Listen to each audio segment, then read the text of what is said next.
सर्व अंगणवाडी सेविकाताई व मदतनीस ताई यांना माझा नमस्कार, स्वागत आहे तुमचं माझ्या चॅनलवरती। तर आजच्या व्हिडिओचा विषय आहे ते म्हणजे THR वितरण। तर या THR वितरणामध्ये जेव्हा तुम्ही एक छोटीशी चूक करता तेव्हा काय होतं, त्याचा परिणाम तुमच्या प्रोत्साहन भत्त्यावरती होतो। त्या एका तुमच्या छोट्या चुकीमुळे काय होतं, तर तुमचे जे काही THR वितरणाचे 10 गुण आहेत ते तुम्हाला मिळत नाहीत। त्यामुळे गुण कमी मिळाल्यामुळे तुम्हाला प्रोत्साहन भत्ता देखील कमी मिळतो। तर ती कोणती चूक आहे आपण पाहूया। चला आपण THR वितरणामध्ये जाऊया।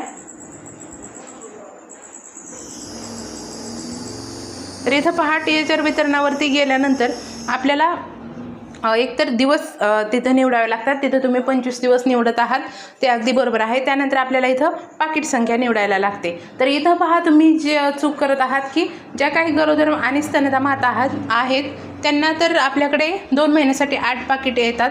त्याच्यामध्ये तुम्ही बरोबर करत आहात, या महिन्यामध्ये 4 आणि पुढच्या महिन्यामध्ये 4। तर मुलांसाठी आपल्याकडे 7 पाकिटे येतात, 2 महिन्यासाठी 7 पाकिटं। तर सर्व अंगणवाडी सेविकाताई नाही तर काही सेविका काय करत आहात, तर याच्यामध्ये ज्या महिन्यासाठी तो THR आला आहे त्याच्यामध्ये ते 4 पाकिट संख्या टाकत आहेत आणि पुढच्या महिन्यामध्ये याच्यामधली पाकिट संख्या किती राहिली तर 3। तर त्या सेविका काय करत आहेत, एका महिन्यामध्ये पाकिट संख्या 4 टाकत आहेत आणि पुढच्या महिन्यामध्ये मात्र पाकिट संख्या 3 टाकत आहेत।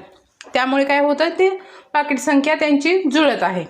परंतु ऑनलाईनचं जे काही रिपोर्टिंग आहे त्यानुसार ही चूक तुम्हाला करायची नाही आहे। तर हे कशावरून तुम्हाला 4च पाकिट संख्या टाकावी लागणार आहे दोन्ही महिन्यासाठी, ते मी तुम्हाला दाखवते। तर इथं पहा, आता आपण होम पेजवरती जाऊया। त्यानंतर पहा, इथं आपण स्टॉकवरती जाऊया।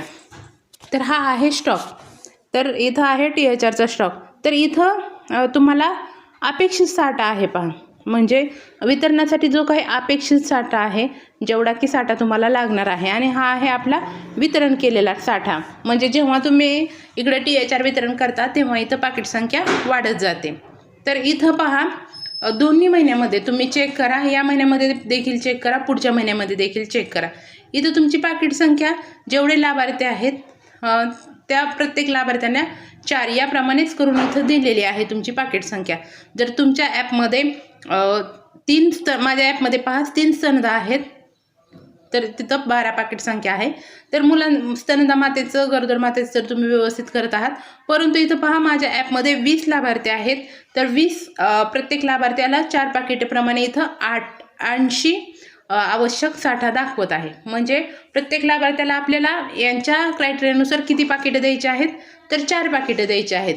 मग ती आपण ज्या महिन्यासाठी आला आहे त्याच्यासाठी देखील 4 पाकिटं द्यायची आहेत, आणि दोन्ही महिन्यामध्ये म्हणजे तुम्हाला 4 पाकिट संख्या त्या लाभार्थ्यापुढे टाकावी लागणार आहे। कारण की यांच्या सॉफ्टवेअरनुसारच तुम्ही जेव्हा काम कराल पोषण ट्रॅकरच्या, तेव्हाच तुम्ही त्यांनी कशाला पूर्ण करू शकाल, आणि तुम्हाला जे काही THR वितरणाचे 10 गुण मिळणार आहेत ते तुम्हाला मिळू शकणार आहेत।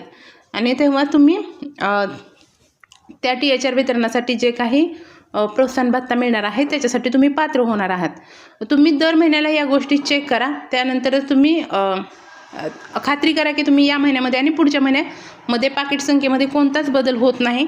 कारण की दोन्ही महिन्यामध्ये तुम्हाला पाकिट संख्या किती टाकायची आहे, तर 4च पाकिट संख्या टाकायची आहे।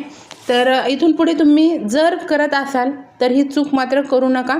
तुम्ही दोन्ही महिन्यामध्ये मुलं असो, गरोदर माता असो, स्तनदा माता असो, त्यांना पाकिट संख्या 4च निवडायची आहे। तुम्हाला 4पेक्षा कमी पाकिट संख्या तुम्हाला निवडायची नाही आहे, कारण तुम्ही काम तर करत आहात, परंतु या छोट्याशा चुकीमुळे तुमचा त्या गोष्टीच्या क्रायटेरियामध्ये बसत नाहीत। त्यानंतर पुढची गोष्ट म्हणजे काही लाभार्थ्याचे तुमचे फेस मॅच होत नाही आहेत आणि फेस कॅप्चर देखील होत नाहीत। तर त्या गोष्टीवरती जर तुम्हाला व्हिडिओ हवे असेल तर माझ्या कमेंट बॉक्समध्ये सांगा, मी पुढचा व्हिडिओ त्याच्यासाठी देखील घेऊन येईल। तर व्हिडिओ तुम्हाला आवडला असेल तर व्हिडिओला लाईक करा, कमेंट करा, चॅनलवर नवीन असाल तर चॅनलला सबस्क्राईब करायला मात्र विसरू नका। धन्यवाद।